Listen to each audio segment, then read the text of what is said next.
আসসালামু আলাইকুম দর্শক, স্বাগত জানাই আমাদের কৃষি কালচার দেখতে। বন্ধুরা, দীর্ঘ বিরতির পর আবার এলাম আমার খামারে। পাক্কা ৩ সপ্তাহ পর বাগানে এসেছি আজকে। তো এসে দেখলাম বেশিরভাগ গাছগাছালি একদম প্রায় মৃতপ্রায়। বেশিরভাগ গাছগাছালি শুকাই যেতেছে, গোড়ায় পানি নাই, মাটি একদম শুকনা। এদিকে পুকুরের পানিও খুব কম আছে। তারপরও যে পানি আছে তাতে চমৎকার সেচ দেওয়া যাবে।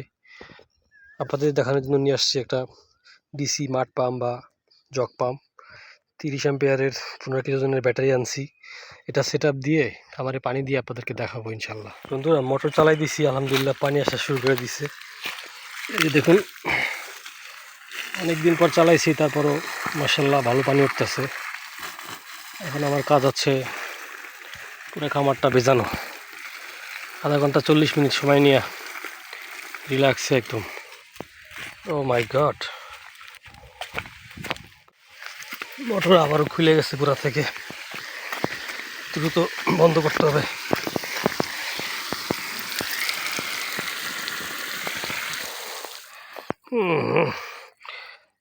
পুরো ভিজে গেছি, পুরোটাই ভিজে গেছে একদম। নতুন করে আবার পাইপ জোড়া দিতে হবে। পাইপ গোড়া থেকে খুলে গেছিলো, আমিও ভিজে গেছিলাম।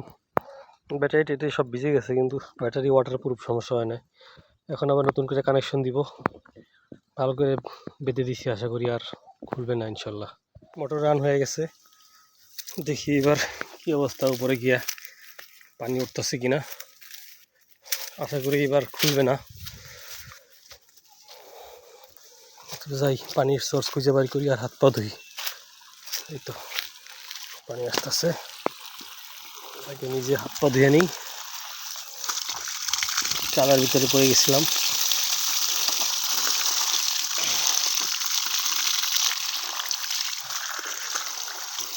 যাক, পানি উঠতেছে, আলহামদুলিল্লাহ পানি উঠতেছে। যতটা সম্ভব এবার আবার ভিজতে থাকি আর দেখি কতক্ষণ চলে। পুরা ফোর্সেই চলতেছে, দেখেন পানির ফোর্স, আলহামদুলিল্লাহ ভালোই পানির ফোর্স। প্রত্যেকটা গাছের গোড়াই ভিজাবো ইনশাল্লাহ, দেখি কতটুকু পারি। আধা ঘন্টা 40 মিনিট ভিজাতে পারলেই এনাফ। তো বিরতি থাকি, আপনাদের দেখাবো ইনশাল্লাহ। আলহামদুলিল্লাহ পানি উঠতেছে, যতটা সম্ভব এবার আবার ভিজতে থাকি আর দেখি কতক্ষণ চলে। পুরা ফোর্সেই চলতেছে, দেখেন পানির ফোর্স, আলহামদুলিল্লাহ ভালোই পানির ফোর্স। প্রত্যেকটা গাছের গোড়াই ভিজাবো ইনশাল্লাহ, দেখি কতটুকু পারি। আধা ঘন্টা 40 মিনিট ভিজাতে পারলেই এনাফ। তো বিরতি থাকি, আপনাদের দেখাবো ইনশাল্লাহ। আলহামদুলিল্লাহ 20 মিনিট চালাচ্ছি, এখনও ফুল স্পিডে পানি পাচ্ছি। ইতিমধ্যে 20% গাছ ভিজাই ফেলছি খামারের। এই পাশটা পুরো ভিজাই ফেলছি, এখন এই পাশটা ভিজাচ্ছি। তো চেষ্টা করব খামারের 60% বা 70% জমি ভিজাই ফেলতে, বাকিটা আবার অন্যদিকে সেট আপ করে ভিজাইতে হবে। তো আজকে যেহেতু অনেক দিন পরে আসছি, 3 সপ্তাহ, গাছের গোড়ায় একটু বেশি বেশি পানি দিতে হবে, যাতে গাছগুলো বেঁচে থাকে। বন্ধুরা, প্রায় 30 মিনিট হয়ে গেছে পাম্প চালাচ্ছি, এখনও পানির স্পিড মার্শাল্লাহ খুবই ভালো। এখন পানি দিচ্ছে একটা কফি গাছে।